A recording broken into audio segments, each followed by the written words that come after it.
Feche seus olhos por um momento. Imagine o som da grama da pradaria chicoteando ao vento, o assobio e os sussurros da mãe natureza quebrando o silêncio de uma planície vazia. Imagine o aroma de terra fresca sendo revolvida pelas rodas rangentes do vagão sob você. Nuvens de poeira dançam como torres de fumaça sobre uma fogueira ao entardecer. A cinza, a gordura e o pão frito enchendo suas narinas com esperança após um dia cansativo de viagem. Ao pôr do sol, você se deita no chão plano sobre um monte de cobertores desgastados, enquanto os vagalumes anunciam a noite que se aproxima. Ao longe, você pode ouvir o chamado do coiote, começando cedo o seu jantar, os mulas e o gado ansiosos resmungando no escuro. Você não sabe o que o próximo dia trará, mas sabe que há um dia a menos entre você, seu destino e a vasta selva entre eles. Tudo está bem. Muitas vezes, é este o romantismo ingênuo que se vê escrito sobre a lendária trilha do Oregon e as missões para conquistar seus desafios pelos colonos que tentaram percorrê-la. A jornada raramente era dócil ou serena. A trilha do Oregon estava cheia de dificuldades, doenças e morte. O único detalhe preciso da passagem anterior pode ser o alívio ao ver o crepúsculo dar lugar à alvorada e saber que a migração estava um dia mais perto do fim. Para pintar uma imagem mais precisa do que era atravessar a fronteira, estamos viajando no tempo de volta 175 anos para fornecer um vislumbre do dia a dia na trilha do Oregon, e a intensidade impiedosa e às vezes o incrível tédio enfrentado por aqueles que a viveram, se tiveram sorte o suficiente para sobreviver e contar a história.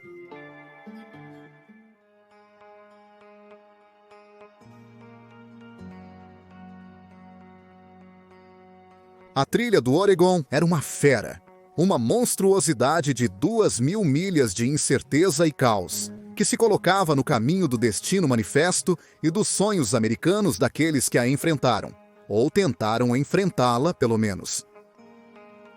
Estendendo-se por toda a fronteira ocidental, das planícies do Missouri às vastas florestas do território de Oregon, a trilha mais notória do Velho Oeste não era uma jornada curta.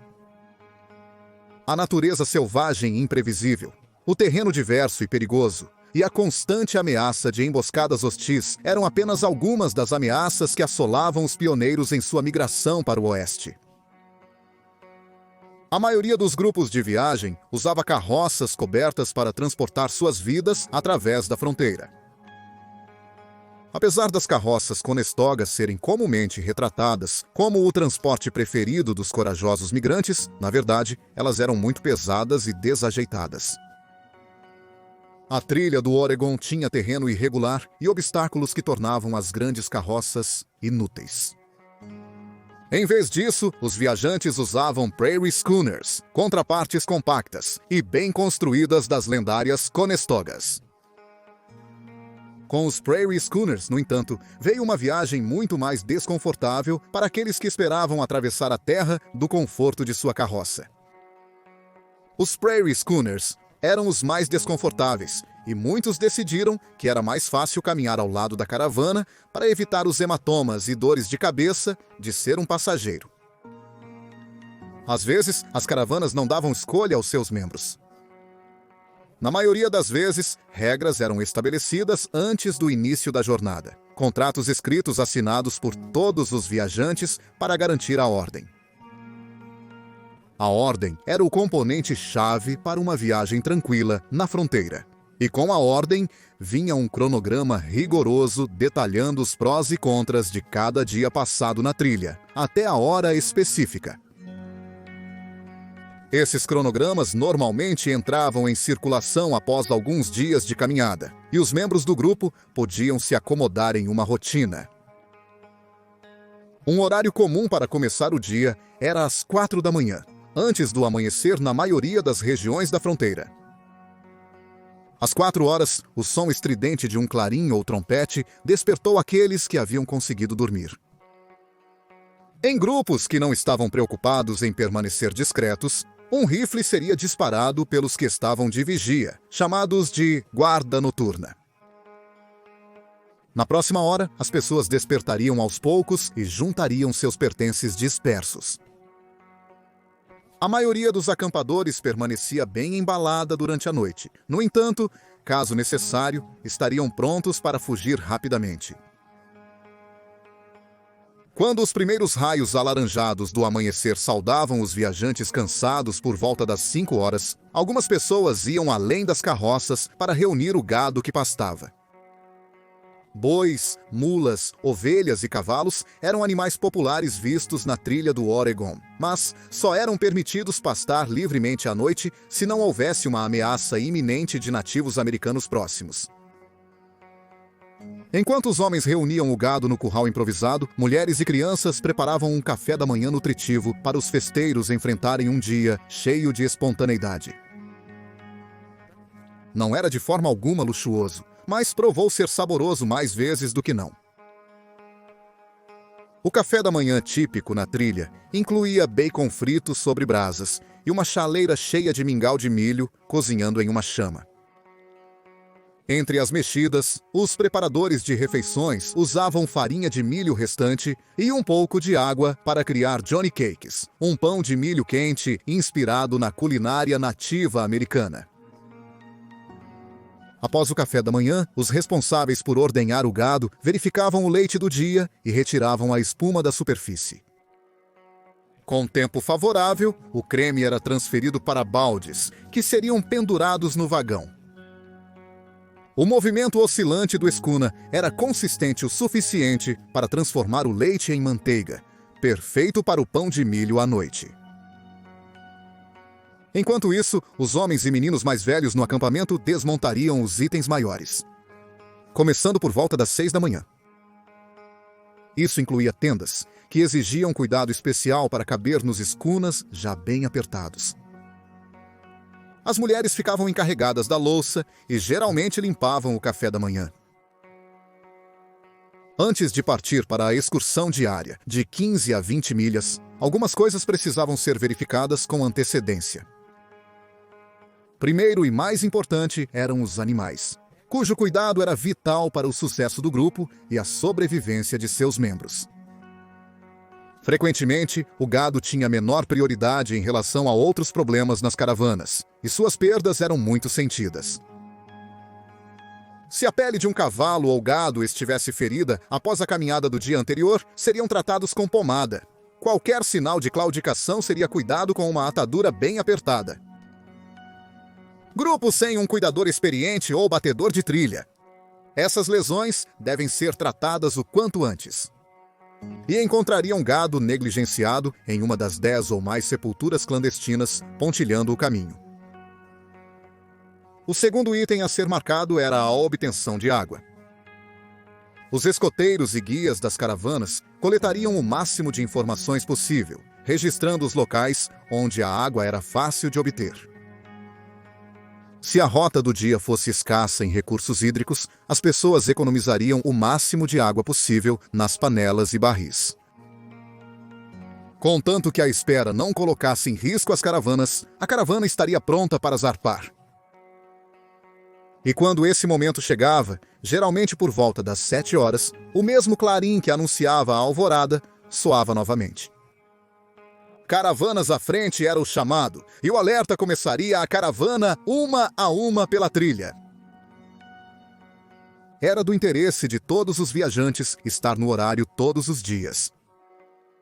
Se você fosse um retardatário ou alguém que lutava para estar pronto ao som da trombeta, perderia seu lugar na linha do veleiro e teria que se contentar com o vagão de trás. Quanto mais atrás o vagão, mais poeira os passageiros comiam. A viagem já era bem monótona. Terra entre os dentes só piorava a situação. Dependendo de onde a caravana se encontrava na extensão entre Missouri e o território de Oregon, a trilha exigia um pouco de trabalho e pura força humana para garantir uma passagem segura.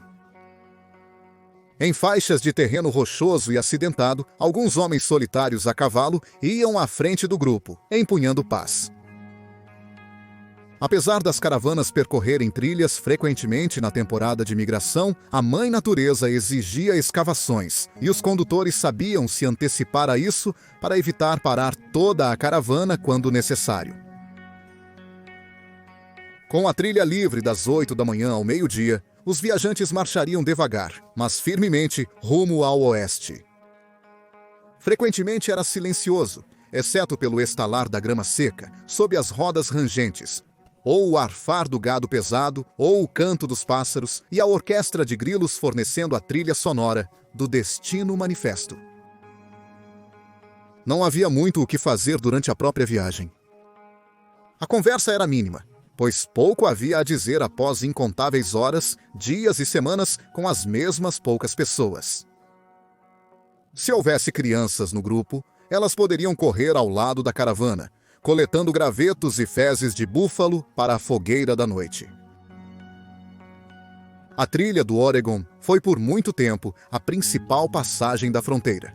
E quanto mais tarde as pessoas a usavam, menos madeira e árvores tinham à disposição.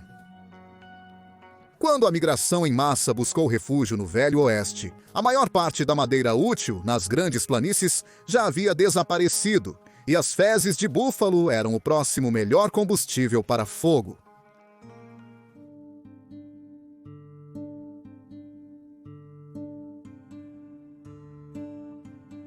Quando o relógio batia meio-dia, era hora do almoço para a caravana média. Por 1 hora, as pessoas comiam, hidratavam-se e aos animais, enquanto os meninos limpavam o pó dos focinhos dos bois. Com a parte de trás respirando a maior parte das nuvens de poeira levantadas, cuidar de seus narizes incrustados era vital. Caso contrário, eles sufocariam. Após 1 hora de descanso, a caravana retomou a jornada por volta da 1 da tarde, puxada por bois por mais 4 horas. Na segunda etapa da jornada diária, pequenos grupos de caça se espalhavam pela planície próxima, buscando possíveis presas. Assim como a perda metódica de madeira na trilha, animais lucrativos como búfalos e veados foram supercaçados até meados do século XIX. Se um grupo migratório não pegasse a estrada bem abastecido com carne seca, conservas e seu próprio gado, corriam risco ao depender de fontes de alimentos que diminuíam a cada estação. Independentemente do sucesso das caçadas, as caravanas paravam por volta das 5 da tarde para erguer um novo acampamento para curpucinar. Os acampamentos eram escolhidos com base em fatores como terreno plano, água limpa e um sistema de defesa. Para o sistema de defesa, os batedores buscavam um ponto plano no topo de uma colina, oferecendo aos vigias uma visão clara de 360 graus das pradarias, montanhas ou encostas ao redor. O principal problema sempre foi a fonte de água. Era fácil encontrar rios, nascentes ou riachos ao longo da trilha. No entanto, a potabilidade dessa fonte de água era um jogo completamente diferente. Não havia meios claros de testar a limpeza da água, e com a frequência em que os poços de água eram usados para beber, tomar banho e esgoto, o risco envolvido era altamente palpável. Pois ataques de nativos hostis, mau tempo ou salteadores não eram o maior perigo enfrentado pelos viajantes. Ao contrário, era a doença e as bactérias mortais espreitando nas fontes de água. Quando um acampamento era montado, as carroças formavam um círculo para juntar os emigrantes e proteger seus pertences. O gado era então desatrelado e solto na vasta natureza, onde podiam pastar e vagar livremente. Pelo menos um membro do grupo ficava de vigia, pois a rara, mas real, ameaça de uma emboscada mantinha todos em alerta máximo.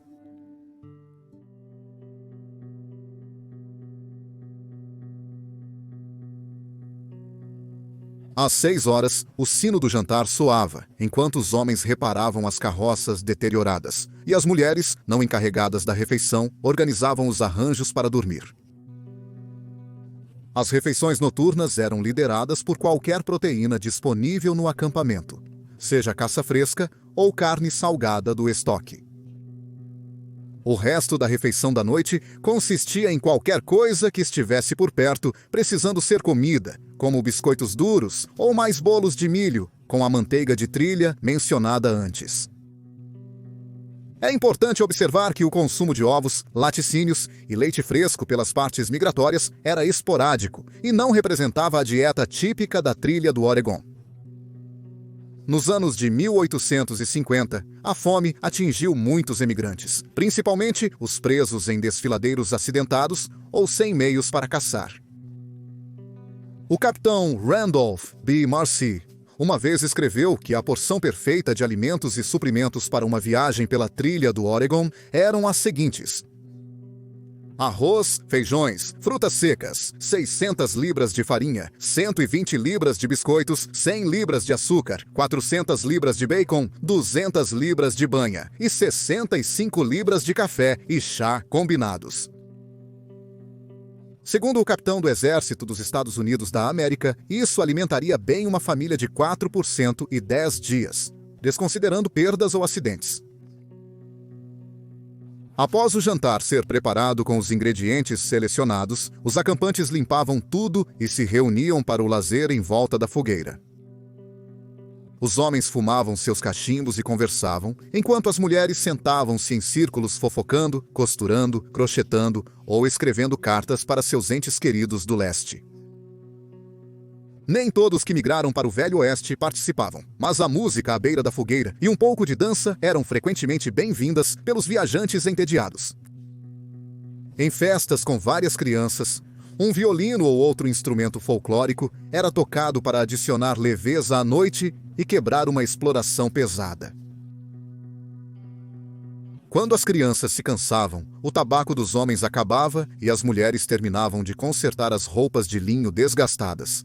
A hora de dormir se aproximava. Por volta das 8 horas, determinava-se se o gado precisava ser trazido de volta para o curral. Se o risco de emboscada à noite fosse baixo, o gado ficaria fora da caravana, em pasto livre.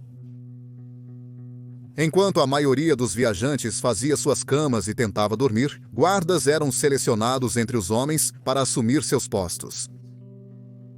Posicionados ao redor do curral improvisado de carroças, eles ficariam de vigia por algumas horas, até o próximo turno começar por volta da meia-noite. Sob uma barragem de estrelas cintilantes e entre a vastidão etérea da fronteira, as pessoas dormiriam seu esgotamento, sonhando com o que estava prometido à frente apenas para acordar 4 horas depois e fazer tudo de novo. Tenha certeza, atravessar a trilha do Oregon era uma façanha sem igual.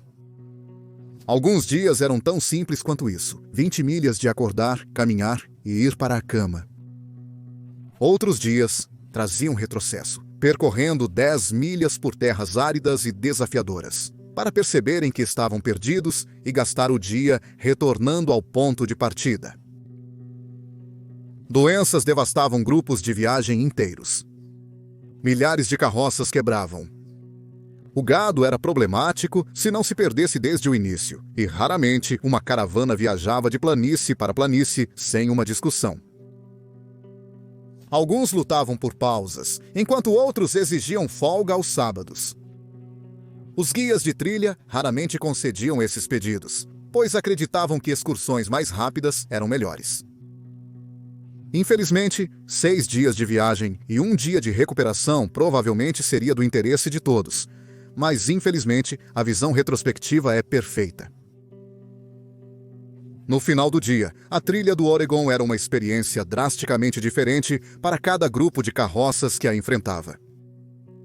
Alguns tiveram uma viagem tranquila.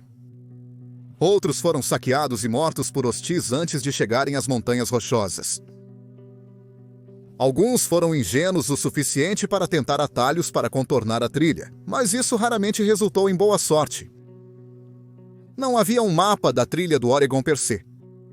Muitos usavam como passagem, mas cada caravana podia estar separada por quilômetros, não apenas na frente e atrás, mas também de lado a lado. A verdade é que a trilha do Oregon era uma busca solitária e longa para todos que a enfrentavam. O dia a dia pode não parecer glamouroso, e isso porque não era. Testava até os homens mais duros e exigia a atenção de todos que participavam, porque um pequeno deslize era tudo o que era necessário para alguém encontrar seu criador. E não, a lápide deles não dizia "morreu de disenteria". Em vez disso, eles se tornaram notas de rodapé na história da expansão para o oeste, retornando à poeira de onde vieram.